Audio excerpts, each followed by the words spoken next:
നമസ്കാരം. ചാനൽ 5+ലേക്ക് സ്വാഗതം.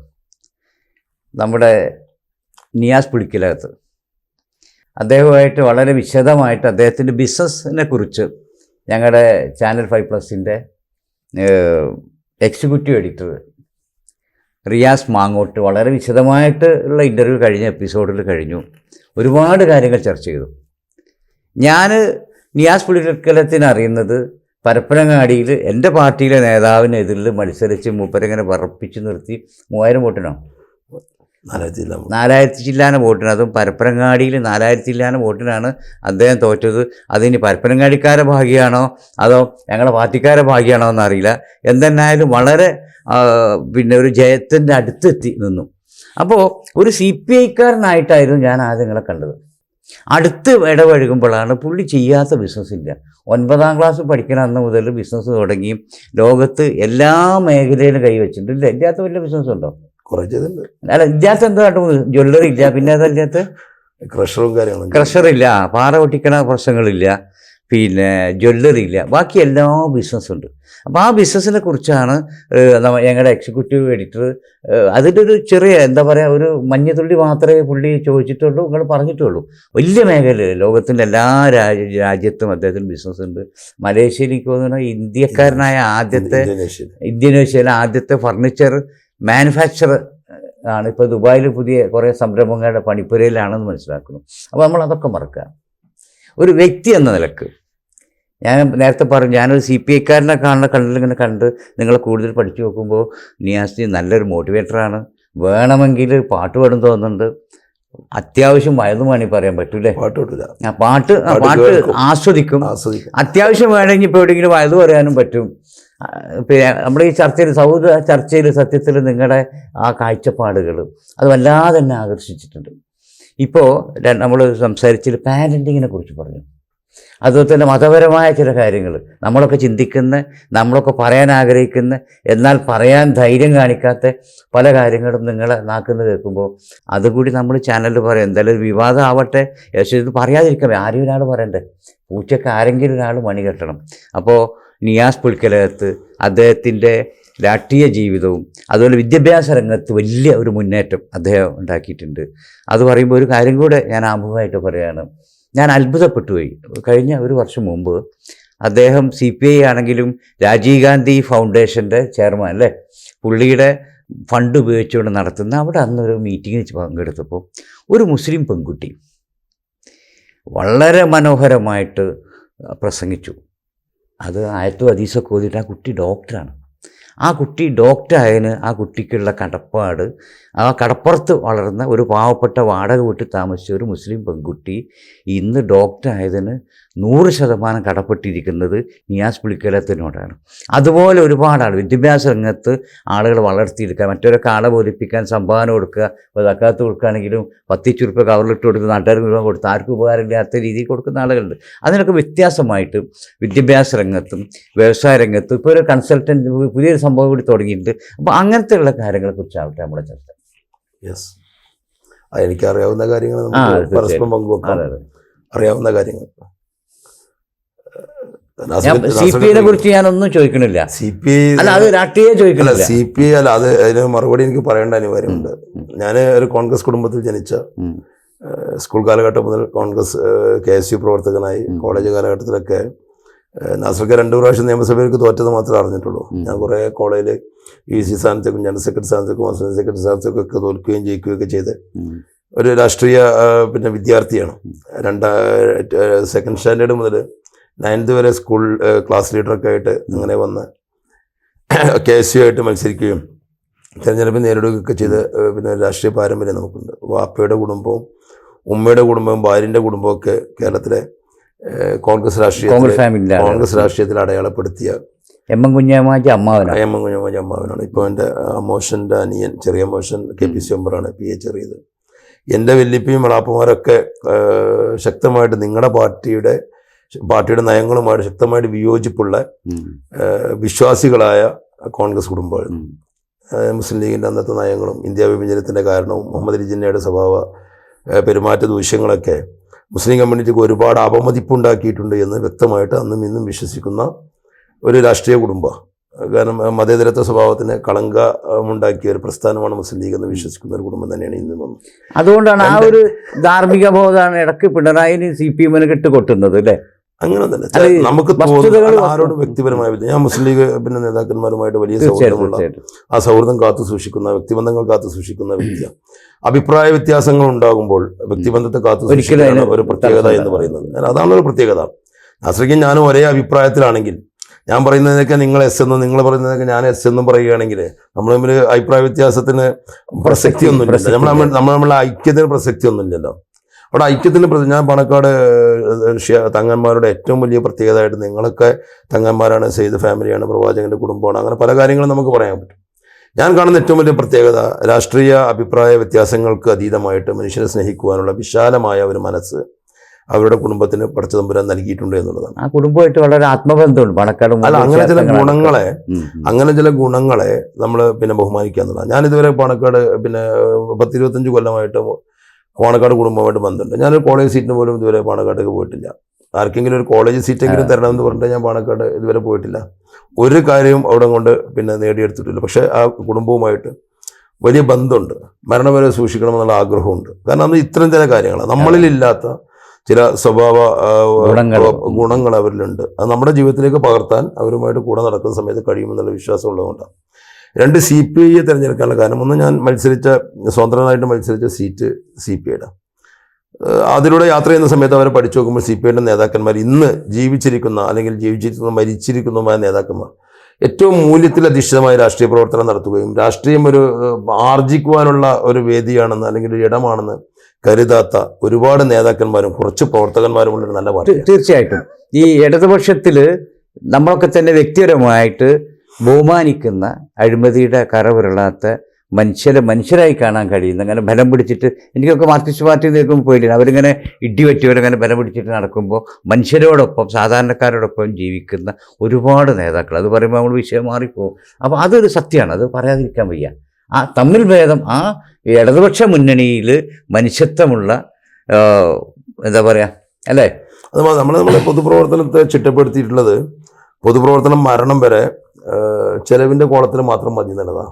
വരവിൻ്റെ കോളത്തിലേക്ക് പൊതുപ്രവർത്തനവും രാഷ്ട്രീയ പ്രവർത്തനവും വേണ്ട എന്ന് തീരുമാനിക്കുകയും ഏതെങ്കിലും ഒരു സമയത്ത് വരവിൻ്റെ കോളത്തിലേക്ക് വരികയാണെങ്കിൽ അന്ന് ഒന്നുകിൽ പൊതുപ്രവർത്തനം അവസാനിക്കണം, അല്ലെങ്കിൽ നമ്മൾ അവസാനിക്കണം, അന്ന് മരിച്ചു പോകണം. പ്രാർത്ഥിക്കുന്ന അതൊരു കാരണമുണ്ട്. നിങ്ങൾക്ക് പാരമ്പര്യമായിട്ടും നിങ്ങൾ ഇത്രയും വർഷം അധ്വാനിച്ചുണ്ടാക്കി അത്യാവശ്യം മുതലുണ്ട്. ഒരു പണിയില്ലാത്തവന്റെ പണി രാഷ്ട്രീയമാണ്. അപ്പൊ അവന് ജീവിക്കാൻ പിന്നെ അഴിമതി രാഷ്ട്രീയം ഇന്നത്തെ മലയാളിയുടെ ഏറ്റവും വലിയ ഒരു അധപതനം എന്താ?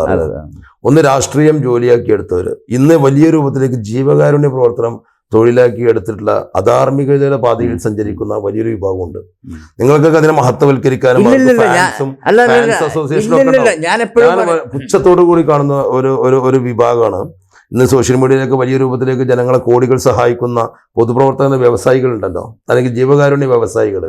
ഈ ജീവകാരുണ്യ പ്രവർത്തന വ്യവസായികളെ പുച്ഛത്തോടു കൂടി മാത്രമേ അവരുടെ മുഖത്തേക്ക് എനിക്ക് നോക്കാൻ കഴിഞ്ഞിട്ടുള്ളൂ. അല്ല, ആ അഭിപ്രായം എനിക്കുണ്ട്. കാരണം അവനാൻ്റെ മരത്തുമെന്ന് കൊടുക്കാതെ ആരാൻ്റെ മരം കുലുക്കിയിട്ട് കൊടുക്കുന്ന കുറേ നന്മ മരങ്ങളുണ്ട്. അവൻ മറ്റുള്ള മരങ്ങൾ കുലുക്കിയിട്ടാണ് കൊടുക്കുന്നത്. അതിൻ്റെ അടിയൊഴുക്കുകൾ, അതിൻ്റെ അടിയിൽ നടക്കുന്ന, പിന്നണിയിൽ നടക്കുന്ന കുറേ കഥകളുണ്ട്. അത് നമുക്ക് എന്തായാലും ഒരു ദിവസം ഇതൊരു അധാർമികതയാണെന്നുള്ള ബോധ്യം ഉണ്ടായിട്ട് നിങ്ങൾ പറയേണ്ട വേദികളിൽ ഞാനത് പറയാറുണ്ട്. പല ആശുപത്രികൾ ഇതിപ്പോൾ അതിന് എന്ത് വിഷയം വന്നാൽ തിരക്കിടില്ല. ചില ചികിത്സക്കൊക്കെ വാങ്ങുമ്പോൾ ആശുപത്രികളുമായിട്ട് വരെ അത് ടൈപ്പ് ഉണ്ടാക്കിയിട്ട് അതിൽ കൃത്യമായ ശതമാനം കൈപ്പറ്റുന്ന പല നന്മമരങ്ങളുണ്ട്. അപ്പോൾ അത് അതിലേക്ക് നമുക്കൊരു വിഷയം തന്നെ എടുക്കാം. കാരണം നമ്മൾ ഈ പരിമിതമായ സമയം, എനിക്കൊന്ന് 3 ദിവസത്തിന് വേണ്ടിയാണ് UAE എത്തിയത്. ഇതിവിടെ നമ്മളിപ്പോൾ നമ്മുടെ റിയാസ് മാങ്ങോട്ടിൻ്റെ വലിയൊരു ഇൻ്റർവ്യൂ കഴിഞ്ഞു. ഇനി ഞാനിവിടെ പിടിച്ചു വെച്ച മുമ്പ് കച്ചവടമൊക്കെ ബുദ്ധിമുട്ടാവും. അപ്പോൾ അതുകൊണ്ട് നമുക്ക് ആ വിഷയം വേറെ ഇതൊക്കെ എടുക്കുക. എനിക്കിപ്പോൾ ഒരു സമാധാനമുള്ളത് എന്താ വെച്ചാൽ, ഞാനിതുവരെ സമാധാനം ഉണ്ടായിരുന്നു, 2 വട്ടം തോറ്റോട്ട് ഇനി മത്സരിക്കില്ല. ഇതിപ്പോൾ ഇനി മത്സരിക്കുന്നുള്ള ഞാനിപ്പോൾ പോകണമെങ്കിൽ തോൽക്കാനാണോ ജയിക്കാനാണോ അള്ളാഹ്ക്കറിയാം. കാരണം ഇത് തോൽവിയും ജയവും ഒക്കെ കുറേ അനുഭവിച്ചു എന്ന് പറയുമ്പോൾ അങ്ങനെ 2 വട്ടം തോറ്റ ഇനിയിപ്പോൾ വേണ്ടെന്നായിരുന്നു നിൽക്കും. ഇത് കുറേ പ്രാവശ്യം തോറ്റിട്ടുണ്ട്, കുറേ പ്രാവശ്യം ജയിച്ചിട്ടുണ്ട്. അവിടെ ഇനിയിപ്പോൾ ഒരു മത്സരിക്കാനൊരു സാധ്യത ഉണ്ട്. മത്സരമൊന്നുമല്ല, ഞാൻ പറയുന്നൊരു കാര്യം, നമ്മളൊരു ജനാധിപത്യ രാജ്യമാണ്. തെരഞ്ഞെടുപ്പിലൂടെ ഭരണാധികാരികളെ തീരുമാനിക്കുന്ന ഒരു രാജ്യമാണ്. നമ്മുടെ പാരന്റിങ്ങിന്റെ ഭാഗമായിട്ട് മക്കളിലേക്ക് രാഷ്ട്രീയ ബോധം കലർത്തേണ്ടത് ഒരു രക്ഷിതാവിന്റെ കടമയാണെന്ന് വിശ്വസിക്കാൻ നമുക്ക് കഴിയണം. നമ്മൾ രാഷ്ട്രീയത്തിൽ നിന്ന് പിന്നോട്ട് നിൽക്കാനൊന്നല്ല പഠിക്കേണ്ടത്. നമ്മുടെ മക്കളെ രാഷ്ട്രീയം പഠിപ്പിക്കണം. അവർ തീരുമാനിക്കണം ഏത് രാഷ്ട്രീയ പാർട്ടി എന്നൊക്കെ നമ്മളെക്കാളും ബുദ്ധിയുള്ള നമ്മുടെ മക്കൾ തീരുമാനിക്കട്ടെ. പക്ഷെ നമ്മുടെ പാരൻറ്റിങ്ങിൻ്റെ ഭാഗമായിട്ടുള്ള സദസ്സുകളിൽ ഇന്ത്യയിലെ രാഷ്ട്രീയത്തെക്കുറിച്ചും രാഷ്ട്രീയത്തിൽ വരുമ്പോഴുണ്ടാകുന്ന നമ്മുടെ ശക്തിയെക്കുറിച്ചും നമ്മുടെ ഒഴിവിടങ്ങളും നമ്മളുടെ മിച്ചമുള്ള വിഭവങ്ങളും രാഷ്ട്രീയ സംവിധാനങ്ങൾക്ക് പൊതുജനത്തിന് വേണ്ടി ചിലവാക്കേണ്ട ബാധ്യതയെക്കുറിച്ചും മക്കളിലേക്ക് പാരൻറ്റിങ് ആയിട്ട് പറഞ്ഞു കൊടുക്കുന്നത് വിശ്വസിക്കുന്ന ഒരാളാണ് നമ്മൾ പാരൻറ്റിങ്ങിനെ കുറിച്ച് നമ്മളൊരു ചർച്ച, കാരണം അതിൽ ഒരുപാട് കാഴ്ചപ്പാടുള്ള വ്യക്തിയാണ് നിയാസ് പുൽക്കരകത്ത്. കാരണം ഇപ്പോൾ നമ്മളെ കുട്ടികളെ കണ്ട് നമ്മൾ പഠിക്കേണ്ട സാഹചര്യത്തിലേക്ക് എത്തിയപ്പോൾ കുട്ടികൾക്ക് നമ്മളിപ്പോൾ ഒരു മുടക്കച്ചരക്കായിട്ട് എന്താ പറയുക അല്ലേ, ഒരു ഓൾഡ് ജനറേഷൻ എന്നുള്ള രീതിയിലായി മക്കളൊക്കെ. പല രക്ഷിതാക്കളുടെയും ശത്രുക്കളാണ് മക്കളിപ്പോൾ. അപ്പോൾ ആ ഒരു രീതിയിലേക്ക് വരുന്നതിൻ്റെ കാരണങ്ങളും അതിനെക്കുറിച്ചാവാം നമുക്കൊന്ന് പാരൻറ്റിങ്ങിനെ കുറിച്ച്. നാസർക്ക് ഏകദേശം എത്ര വയസ്സായി? എനിക്ക് അതിപ്പോൾ കൃത്യമായി പറയാനൊരു മടി, എന്നാലും 57 വയസ്സ് കഴിഞ്ഞ് 58ആയി. എത്ര മക്കളുണ്ട്? 5 കുട്ടികളുണ്ട്. ഈ മക്കളെ എങ്ങനെ പരിപാലിക്കണമെന്നും മക്കളെ എങ്ങനെ മോട്ടിവേറ്റ് ചെയ്യണമെന്ന് ഇൻസ്പയർ ചെയ്യണമെന്നും അവരെ ഏത് രൂപത്തിലേക്ക് വഴിയെടുത്തുന്നത് സ്കൂളിൽ നിങ്ങൾ പോയപ്പോൾ പഠിച്ചിട്ടുണ്ടോ? സ്കൂളിൽ നമ്മൾ കാര്യമായിട്ടൊന്നും പഠിച്ചില്ലല്ലോ. മദ്രസയിൽ പഠിച്ചിട്ടുണ്ടോ? മദ്രസ തീരെ പഠിച്ചിട്ടില്ല. മദ്രസയിൽ അത് പറയുമ്പോൾ നമ്മൾ ആ വിഷയത്തിലേക്ക് അത് പറയണം, അതിനെക്കുറിച്ച് പറയണം തീർച്ചയായിട്ടും. അല്ല, ഞാൻ പറയുന്നത് നമ്മൾ പഠിച്ചിട്ടില്ല. ഇല്ല, നമ്മൾ നിസ്കാരം എങ്ങനെയാണ്, നോമ്പ് എങ്ങനെയാണ്, അതിന്റെ നിയ്യത്ത് എങ്ങനെയാണ്, ഒളു എങ്ങനെയാണ് എന്നൊക്കെ പഠിച്ചിട്ടില്ലേ? നമ്മളെ ഏറ്റവും വലിയ കടമ ഒരു പുതിയ തലമുറയെ സൃഷ്ടിച്ചെടുക്കുകയും ആ തലമുറയെ പരിപാലിക്കുകയും അവരുടെ സമൂഹത്തിന് വേണ്ടിയും നമുക്കൊക്കെ ഗുണകരമായിട്ട് ഉപയോഗപ്പെടുത്തലല്ലേ നമ്മളെ ഏറ്റവും വലിയ ധർമ്മം. ഒരു കുടുംബ വ്യവസ്ഥയുടെ ഭാഗമായിട്ട് ഏറ്റവും വലിയ ധർമ്മമാണല്ലോ. ആ മക്കളെ എങ്ങനെ പഠിപ്പിക്കണം നമ്മൾ എവിടെയും പഠിപ്പിച്ചിട്ടില്ലല്ലോ. ആ പാഠശാലകൾ വരണ്ടേ, നമ്മുടെ സിലബസിലേക്ക് അത് വരണ്ടേ?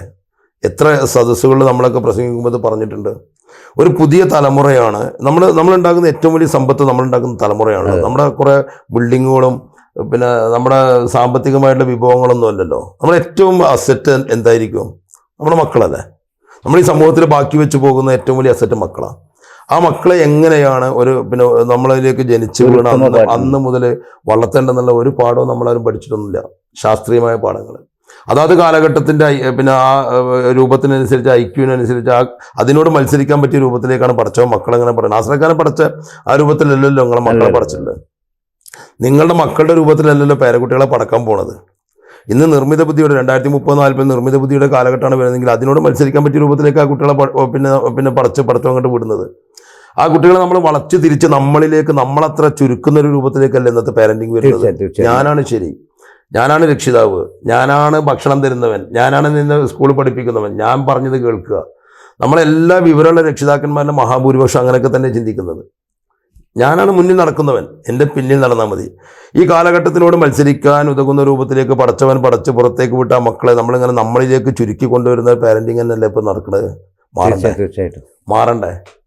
ആ അവരുടെ ഐക്യൂല്, അവരുടെ മിഷനിലേക്ക് നമുക്ക് വഴി നടക്കാൻ കഴിയുമെന്ന് നമ്മുടെ മനസ്സിനെ നമ്മൾ പഠിപ്പിക്കേണ്ട ഒരു കാലമായിട്ടുണ്ട്.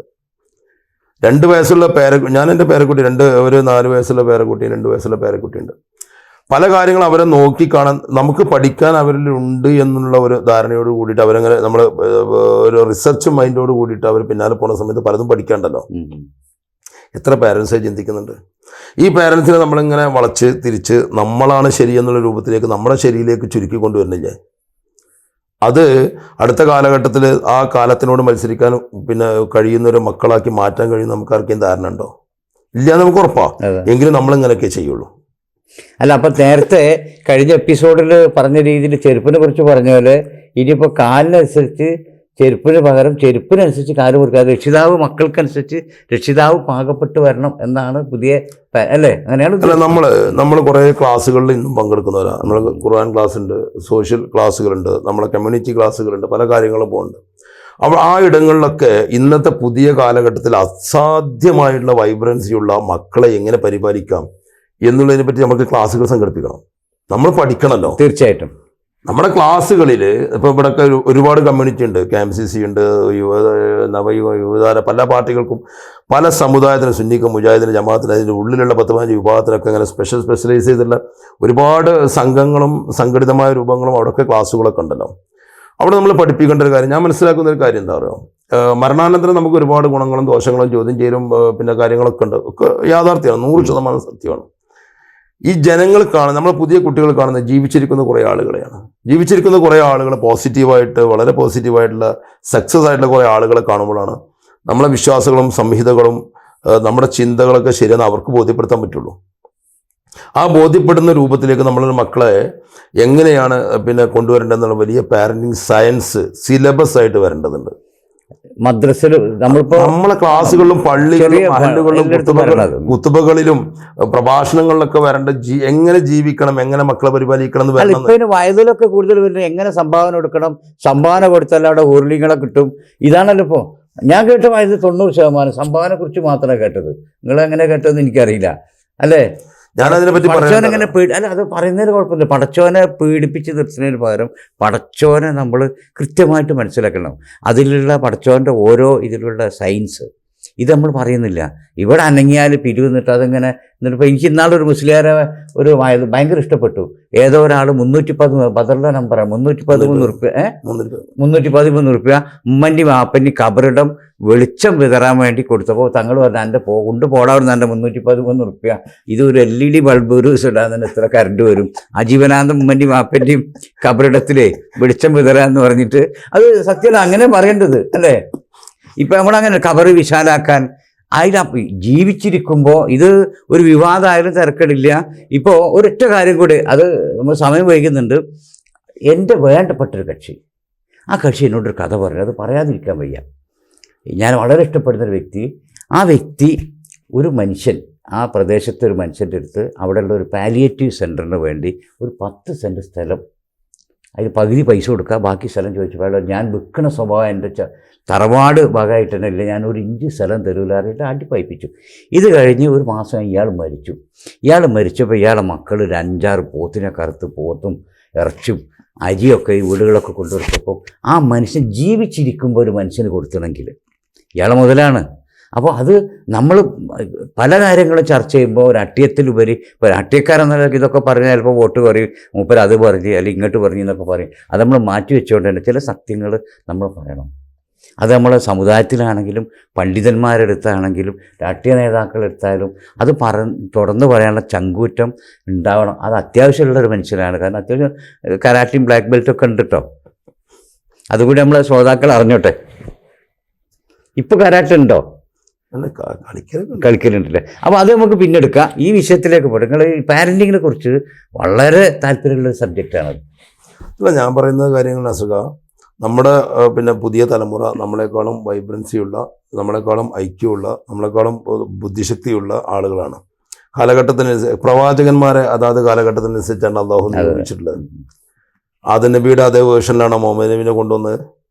അതിൻ്റെ ഇടയിലുള്ള കുറേ നബിമാർ അതാത് കാലഘട്ടത്തിൻ്റെ അതാത് ഭൂപ്രദേശത്തിൻ്റെ ഏത് പ്രദേശത്തിലേക്കാണ് ഇറക്കിയത് ആ രൂപത്തിൽ അള്ളാഹു ഇറക്കിയത്. അവിടെ ദൃഷ്ടാന്തല്ലേ?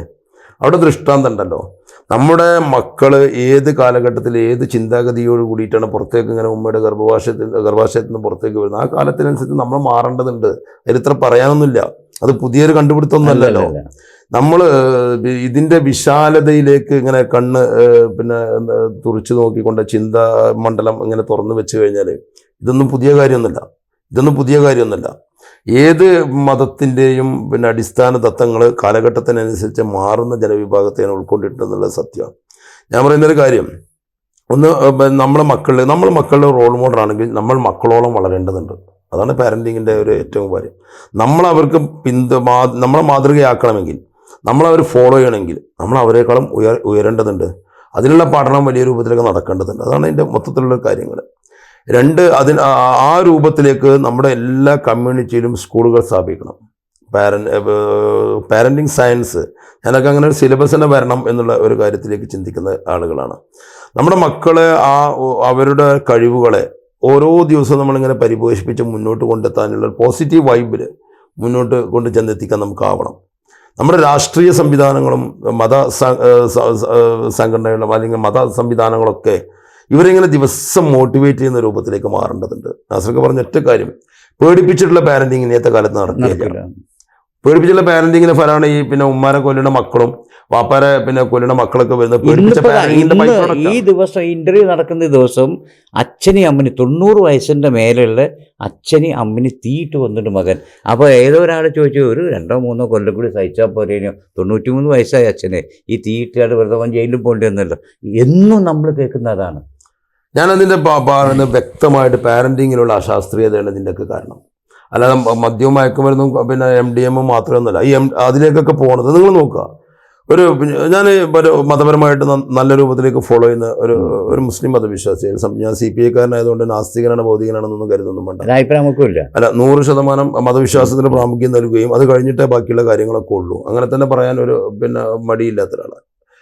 വിശ്വാസിയായിട്ട് മരിക്കണമെന്നും മരിച്ചു എന്ന് കഴിഞ്ഞാൽ അതിൻ്റെ ഗുണം നമുക്കൊക്കെ കിട്ടണമെന്നും സ്വർഗം ലഭ്യമാവണമെന്നും അതിനുവേണ്ടി പ്രാർത്ഥിക്കുകയും പ്രവർത്തിക്കുകയൊക്കെ ചെയ്യുന്ന ഒരു മതവിശ്വാസിയാണ്. ഞാൻ എന്ന് പറയുന്നത് നിങ്ങളൊന്ന് ശരിക്കും കേൾക്കുക. വിശ്വാസം എന്താ? വിശ്വാസം മനുഷ്യൻ്റെ ജീവിതത്തിൻ്റെ വിജയത്തിലേക്ക് നയിക്കുന്ന ഒരു ഗൈഡ് ലൈനാണ്. ആ ജീവിത വിജയം എങ്ങനെയാണോ നമ്മൾ ജീവിച്ചു തീർക്കുന്നത് അതിൻ്റെ പ്രതിഫലം മരിച്ചു എന്നാലും ഉണ്ട്. ഇതുകൊണ്ട് അവസാനിക്കുന്നില്ല എന്ന് നമ്മളെ പഠിപ്പിക്കുന്ന സിമ്പിൾ മെത്തഡോളജി അല്ലേ. ജീവിതത്തിൽ വിജയിച്ചവനക്കല്ലേ മരിച്ചെന്ന വല്ല കാര്യമുള്ളൂ. ഒന്നും ചെയ്യാത്തവനക്ക് വല്ല കാര്യം ഉണ്ടാവാൻ സർക്കാർ. ആ ചെയ്യുന്നതിൻ്റെ ഇടയിൽ ഒരുപാട് പെശകുകളും ഒരുപാട് പാളിച്ചകളും വീഴ്ചകളൊക്കെ പറ്റും. അതൊക്കെ പോർക്കാനും വിശാലനാണ് പടച്ചോൻ. പടച്ചോൻ അങ്ങനെ കരിങ്കാളി ഒന്നുമല്ലല്ലോ, ഇങ്ങനെ വടിയേറ്റ് മടിയേറ്റ് നിൽക്കുന്ന ആളായിട്ട് നിറന്തലൊക്കെ അടിക്കാൻ. അത് എന്റെ ഭാഷ പറഞ്ഞ പടച്ചോൻ പിണറായി എന്നല്ല, പടച്ചോന് ദയാലുവാണ് അല്ലേ? അല്ലല്ല, പടച്ചോൻ അങ്ങനെ സംഹാരമൂർത്തി ഒന്നല്ല. അല്ലല്ല, കാരുണ്യവും ഏത് മതത്തിൻ്റെ, ഞാൻ അങ്ങനെ പറയുന്നത് ഏത് മതത്തെ ഇതിലൊക്കെ ഒരു സിംഗിൾ വേർഷനിലേക്ക് വരുന്നുണ്ടോ എന്നുള്ള വലിയ ചിന്തകൾ നടക്കുന്നുണ്ട്. വേറെ കാര്യം, വ്യത്യസ്ത മതങ്ങളുടെ എക്സ്ട്രീം എൻഡ് ഉണ്ടല്ലോ, അതെല്ലാം ഒരു സ്ഥലത്തേക്ക് എത്തുമെന്നുള്ള ചിന്തകളും ചർച്ചകളൊക്കെ വേറെ നടക്കുന്നുണ്ട്. അത് പണ്ഡിതന്മാരൊക്കെ ചെയ്തോട്ടെ. പക്ഷെ നമുക്ക് അങ്ങനെയൊക്കെ തോന്നലുണ്ട്. ചിന്തിച്ച് വന്നതിൽ ഇപ്പം നമ്മൾ പണ്ഡിതന്മാരുടെ പല കാര്യങ്ങളും അഭിപ്രായ വ്യത്യാസങ്ങളില്ലേ, മദ്ഹബിന്റെ ഇമാമിങ്ങളുടെ അഭിപ്രായ വ്യത്യാസങ്ങളില്ലേ, നമ്മുടെ മദ്ഹബിന്റെ ഇമാമിങ്ങളുടെ ഈ അഭിപ്രായ വ്യത്യാസങ്ങളാവാമല്ലോ മതങ്ങൾ തമ്മിലുള്ള അഭിപ്രായ വ്യത്യാസങ്ങളും ഇങ്ങനെ ഫോളോ ചെയ്ത് വന്നതിനുള്ള അഭിപ്രായ വ്യത്യാസങ്ങളാവാം എന്ന് വിശ്വസിക്കുന്ന ഒരാളാണ് ഞാൻ. അത് പോട്ടെ. പക്ഷേ ഏകനായ അള്ളാഹുവിനെയും പ്രവാചകനെയും ഒക്കെ വിശ്വസിച്ചുകൊണ്ട് അത് നമ്മുടെ ജീവിതത്തിൻ്റെ ഒരു ഗൈഡ് ലൈനായി ഒരു പ്രോട്ടോക്കോളായി നമ്മുടെ ജീവിതത്തിലേക്ക് സംശീകരിക്കുകയും അത് നല്ല രൂപത്തിലേക്ക് ജീവിച്ച് വിജയിച്ച് ഒരുപാട് ആളുകൾക്ക് നമ്മൾ പ്രകാശമായി പടച്ചവൻ്റെ പ്രതിബിംബമായി നമ്മൾ തന്നെ എങ്ങനെയാണോ പടച്ചവൻ്റെ കാരുണ്യം ജനങ്ങളിലേക്ക് എത്തേണ്ടത് അതിൻ്റെ പ്രതിബിംബമായി നമുക്ക് മാറി നമ്മളൊക്കെ അങ്ങനെ പ്രകാശം വിതറി മരിച്ചുപോയാൽ അതിൻ്റെ ഒരുപാട് ഗുണങ്ങൾ നമുക്ക് കിട്ടും തന്നെയാണ് നമ്മളെ വിശ്വാസം. എനിക്ക് തോന്നുന്നില്ല മനുഷ്യനോട് സഹവസിക്കാതെ മനുഷ്യനോട് ചിരിക്കാതെ 1000 വക്ത് നിസ്കരിച്ച് സന്യാസം അനുഭവിക്കുന്ന ഒരുത്തൻ സ്വർഗത്ത് പോകുന്നുള്ള ധാരണ എനിക്കില്ല. അവനൊരു വിരലുകൾ ഇങ്ങനെ 10,000-കണക്കിന് സലാത്ത് പള്ളിയുടെ മെഹ്റാബിൻ്റെ താഴെ പോയിട്ട് മരിക്കോളും സലാത്ത് ചെല്ലിയവൻ ജനങ്ങളോടുള്ള ഒരു പ്രതിബദ്ധതയും പുലർത്താതെ മരിച്ചു എന്നാൽ കിട്ടിയാൽ നമ്മളെ മുന്നിൽ ഇവർ ഇരിക്കുന്നൊന്നും എനിക്ക് പ്രതീക്ഷയില്ല. ചിലപ്പോൾ നമ്മളൊക്കെ ആയിരിക്കും അവരുടെ മുന്നിൽ നിന്ന് വ്യക്തമായ ധാരണയും നമുക്കുണ്ട്. കാരണം വിശാലമായ മനസ്സോടുകൂടി ജനങ്ങളെ സമീപിക്കുകയും ജനങ്ങളുടെ ഏതെങ്കിലും വിഷയത്തിൽ എന്തെങ്കിലുമൊക്കെ ചെയ്യാൻ നമുക്ക് കഴിയുമെന്നുള്ള ധാരണയോടുകൂടി സമീപിക്കുകയും നമ്മുടെ സമയത്തിൻ്റെ ഒരുപാട് കാര്യങ്ങൾ നമുക്ക് ഫ്രൂട്ട്ഫുള്ളായിട്ട് ഉപയോഗിക്കാൻ പറ്റുന്ന സമയം മറ്റുള്ളവർക്ക് വേണ്ടിയിട്ട് ചിലപ്പം കാര്യങ്ങളൊന്നും ഉണ്ടാവില്ല ആശ്രക്കാം, പക്ഷെ മറ്റുള്ളവർക്ക് വേണ്ടി ചിലവാക്കാനുള്ള മനസ്സും നമ്മുടെ മുന്നിലുണ്ടെങ്കിൽ പടച്ചോനെ സ്വീകരിക്കാൻ ഏറ്റവും എളുപ്പം നമ്മളൊക്കെ ആയിരിക്കും. അതിന് താടിയും തലപ്പാവൊന്നും വേണമെന്നില്ല എന്ന് എൻ്റെ അഭിപ്രായം. അല്ല, ഇതിൽ ഒരു സംഭവം, അദ്ദേഹം ഒരു കർഷക സംഘത്തിന്റെ കിസാൻ സഭയുടെ ജില്ലാ പ്രസിഡന്റും ദേശീയ സമിതി അംഗമാണ്. ഇതിൽ തന്നെ ഇപ്പോൾ നമുക്കറിയാം സർക്കാർ ഒരുപാട് ആനുകൂല്യങ്ങൾ കർഷകർക്ക് കൊടുക്കുന്നുണ്ട്. ഇപ്പോൾ കറണ്ട് ഫ്രീ ആണൊക്കെയാണ്. പക്ഷേ ഒരാൾ മരിച്ചാൽ ഇപ്പോൾ നേതാക്കന്മാർക്ക് ഒരു ബൊക്ക എന്താണ് ഈ മരിച്ചെടുത്തൊരു റീത്ത് വെക്കണമെങ്കിൽ തമിഴ്നാട്ടിൽ ഏതെങ്കിലും മുല്ലപ്പെരിയാറോ മറ്റൊരു സമരം നടന്നാൽ പൂ കിട്ടൂല. ഒരു കല്യാണത്തിൻ്റെ ഇല വേണം. നമ്മൾ ഇത്രയും പൈസ മുടക്കിയിട്ട് കൃഷി രംഗത്തുള്ളതാണ്. ഇത് തന്നെയാണ് നമുക്ക് എല്ലാ രംഗത്തും ഉള്ളത് അല്ലേ? അത് അങ്ങനെയുള്ള അഭിപ്രായം എനിക്കില്ല. അല്ല, നമ്മളിപ്പം അങ്ങനെ ഒരു പൂവില്ല എന്ന് നാസർക്ക് പറയുകയാണെങ്കിൽ നാസർഖാന്റെ വീട്ടിൽ എത്ര പൂ ഉണ്ടാക്കിയിട്ടുണ്ട്? നാസർഖാന്റെ വീട്ടിൽ എത്ര വാഴ വെച്ച് ഇല ഉണ്ടാക്കിയിട്ടുണ്ട്? ഞാൻ ഉണ്ടാക്കിയിട്ടുണ്ട്. ഈ പണി ചെയ്യേണ്ടത് നമ്മളാണ്, നമ്മൾ ഓരോരുത്തരും ചെയ്യേണ്ടത്. അല്ല, ഈ കർഷകർക്ക് നമ്മൾ ഈ ആനുകൂല്യം കൊടുക്കുക എന്നല്ലാതെ അതിന് വേണ്ട പിന്നിൽ ഇപ്പോൾ മറ്റ് സംസ്ഥാനങ്ങളെ അപേക്ഷിച്ച് നമ്മളിത് വളരെ പുറകിലാണ്. അവരുടെ ഉൽപ്പന്നങ്ങൾക്ക് മൂല്യവർദ്ധിത ഉൽപ്പന്നങ്ങൾ ഉണ്ടാക്കാൻ ഇതൊക്കെ നമ്മൾ പറയും. ഒരുപാട് ഫണ്ടിനെ കുറിച്ച് നേരത്തെ ചർച്ച പറഞ്ഞു. ഇതും യഥാർത്ഥത്തിൽ അവരേക്ക് എത്തിക്കാൻ ഇതൊക്കെ പറയും. സർക്കാർ ഇത്ര കൊടുക്കും, ആന കൊടുക്കും, ചേന കൊടുക്കും എന്നൊക്കെ പറഞ്ഞ് ഒരു സർക്കാർ ഓഫീസിൽ പോയി നോക്കണം. നാസർക്ക നേരത്തെ പറഞ്ഞ മുസ്ലിം ലീഗാണെന്ന് പറഞ്ഞല്ലോ. ഞാൻ CPI കാരൻ, നിങ്ങൾ മുസ്ലിം ലീഗുകാരനാണ്. സർക്കാരിൻ്റെ ഈ സംവിധാനങ്ങൾ ഈ നമ്മളെ മലപ്പുറം അല്ലെങ്കിൽ മലബാർ പ്രദേശത്തെ ഏറ്റവും മേജർ പാർട്ടി നിങ്ങളുടെ പാർട്ടിയാണ്. ഈ കർഷകരിലേക്ക് എത്തിക്കാൻ നിങ്ങളുടെ പാർട്ടി എത്ര ശ്രമിച്ചിട്ടുണ്ട്? അല്ല, അത് തീർച്ചയായിട്ടും ഇപ്പം ഞാൻ നാളികേര ബോർഡിൻ്റെ ഇത് വന്നപ്പോൾ അതുപോലെ തന്നെ ഇങ്ങനെ കാര്യങ്ങൾ പറയുമ്പോൾ ഞാൻ ഈ നാളികേര ബോർഡിൻ്റെ ഇത് കേട്ടപ്പോൾ ഞാൻ ഏറ്റവും കൂടുതൽ കേട്ടത് എന്താ പറയുക, നമ്മളിങ്ങനെ നാളികേര ബോർഡിൻ്റെ അഗ്രോ പ്രൊഡ്യൂസർ കമ്പനികൾ അതിൻ്റെ CPS ഇതൊക്കെ ഉണ്ടാക്കാൻ പറഞ്ഞപ്പോൾ ഞാൻ ഏറ്റവും കൂടുതൽ കേട്ട് തേങ്ങാക്കൊല എന്നുള്ള വാക്കാണ്. നടക്കൂല എൻ്റെ തേങ്ങാക്കൊല. പക്ഷെ നമ്മളത് യാഥാർത്ഥ്യമാക്കി. അപ്പോൾ ഇത് നമ്മളൊരു ഇതിൽ രാഷ്ട്രീയമൊന്നുമില്ല. ഇപ്പോൾ ഒരുപാട് ആനുകൂല്യങ്ങളുണ്ട് കിട്ടുന്നത്. ഇതൊന്നും പറഞ്ഞു കഴിഞ്ഞാൽ നേതാക്കന്മാർക്ക് മനസ്സിലാവില്ല. അവരനങ്ങിയാൽ പിരിവെടുക്കും. മീൻ വാങ്ങിക്കൊടുക്കുന്ന നേരം മീൻ പിടിക്കാൻ പഠിപ്പിക്കണം. എനിക്ക് നിങ്ങൾ പറഞ്ഞൊരു ഇന്നലെ നമ്മുടെ സൗഹൃദ സംഭാഷണത്തിൽ പറഞ്ഞ ഒരു വിഷയം എനിക്ക് വളരെ മനസ്സിൽ തട്ടിയ എന്താ വെച്ചാൽ, നമ്മുടെ ഈ ജനറേഷൻ കഴിയുന്നതോടുകൂടി ഈ സംഭാവന ചോദിച്ചു വരുന്നവർക്ക് കൊടുക്കുന്ന അടുത്ത നമ്മുടെ മക്കൾ നാളെ കൊടുക്കും സാഹചര്യമില്ല. അതുകൊണ്ട് തന്നെ അവർക്ക് ജീവിക്കാനുള്ള സാഹചര്യം ഒരുക്കണം. ആ രംഗത്തേക്ക് ഇപ്പോൾ നിയാസ് പുളിക്കൽ നിങ്ങൾ പുതിയ സംഭവം തുടങ്ങി, എഡ്യൂക്കേഷൻ്റെ രംഗത്ത്. എന്താണ് അതിൻ്റെ പേരെന്താ? Model and moral village, morality ഉള്ള വാല്യൂസ് ഉള്ള ഒരു മോഡൽ വില്ലേജ് ആക്കി എൻ്റെ ജന്മപ്രദേശത്തെ മാറ്റൽ. അത് ഞങ്ങളെ ഒരു പ്രവർത്തന മേഖല തന്നെ ആളുകളെ വിഭവങ്ങൾ കൊടുത്തിട്ട് ശാക്തീകരിക്കുന്ന കാര്യത്തിൽ എത്ര ഇപ്പം നിങ്ങൾ പിന്നെ നമ്മളെ ഗൾഫ് പ്രവാസ ജീവിതത്തിലാണ് ഏറ്റവും കൂടുതൽ ധർമ്മം ചെയ്യുന്ന ആളുകളെ കാണുന്നത്. ഞാനിതിന് നിശ്ചിതമായിട്ട് വിമർശിക്കുന്ന ഒരാളാണ്. ഞാനൊന്ന് ചോദിക്കാം, നാസർക്ക, നിങ്ങളടുത്ത് നിങ്ങളുടെ നാട്ടിലേക്ക് ലീവിന് വരുന്ന സമയത്ത് നിങ്ങളടുത്തൊരു സഹായത്തിന് വരുന്ന ആളുകളെ അവരുടെ ബാക്കോട്ട് നിങ്ങൾ ചിന്തിച്ചാൽ നിങ്ങൾ ആ വന്ന ആളുടെ വല്യപ്പ നിങ്ങളെ വല്യപ്പ സഹായിച്ചിട്ടുണ്ടാവും. പാരമ്പര്യമായിട്ട് സഹായിച്ചവരുടെ അനന്തരാവകാശികളെ അല്ലെങ്കിൽ അവരുടെ മക്കളെ സഹായിച്ചുകൊണ്ടേയിരിക്കുക. ഒരു കാര്യം വ്യക്തമായിട്ട് പറയാം, ലജ്ജയില്ലാത്ത രൂപത്തിലേക്ക് സമൂഹത്തിൻ്റെ മുന്നിലേക്ക് അവനവൻ്റെ പ്രാരാബ്ദങ്ങളെയും പരിമിതികളെയും ഇങ്ങനെ ലജ്ജയില്ലാത്ത രൂപത്തിലേക്ക് പറഞ്ഞ തലമുറകൾ, എൻ്റെ ഭാഷയിൽ പറഞ്ഞാൽ യാചകരുടെ മക്കളെ യാചകരുടെ പേരക്കുട്ടികളെ യാചകരാ. ഒരു സംശയം വേണ്ട. തീർച്ചയായിട്ടും അതിലേറ്റവും കൂടുതൽ നാടിനെ പിറകിലേക്ക് നയിക്കുന്നതിൻ്റെ ഒരു സമൂഹം പ്രവാസ സമൂഹം. 1000 റിയാൽ ശമ്പളം വാങ്ങുന്ന ഒരു മനുഷ്യന്റെ കയ്യിൽ നിന്നാണ് നിങ്ങൾ ഈ ക്രൗഡ് ഫണ്ടിങ്ങിന്റെ 50 റിയാലും 100 റിയാലും ആയിട്ട് വാങ്ങിക്കൊണ്ടിരിക്കുന്നത്. പ്രവാസം ഈ ആളുകളിൽ മഹാഭൂരിപക്ഷം ആളുകളും 20, 30, 40 കൊല്ലം കഴിഞ്ഞ് നാട്ടിലേക്ക് വരുന്ന സമയത്ത് അവനെ സഹായിക്കാൻ വേറൊരു കമ്മിറ്റിയാണ്. ഈ പ്രവാസത്തിൽ ഇങ്ങനെ ധർമ്മം കൊടുത്ത ആളുകളെ സഹായിക്കാൻ വേറൊരു കമ്മിറ്റി, മഹാഭൂരിപക്ഷം അങ്ങനെ വരുന്നത്. അപ്പൊ ഈ ക്രൗഡ് ഫണ്ടിങ്ങിലേക്ക് ഈ ഇരിക്കുന്ന സമ്പന്നനായ കച്ചവടക്കാരെ നമ്മുടെ സുഹൃത്തുക്കളൊക്കെ ഉണ്ടല്ലോ, എത്ര ആൾ കൊടുക്കുന്ന പാവപ്പെട്ടവരായിരിക്കും. വലിയൊരു ഭൂരിപക്ഷം പാവപ്പെട്ടവരാണ്.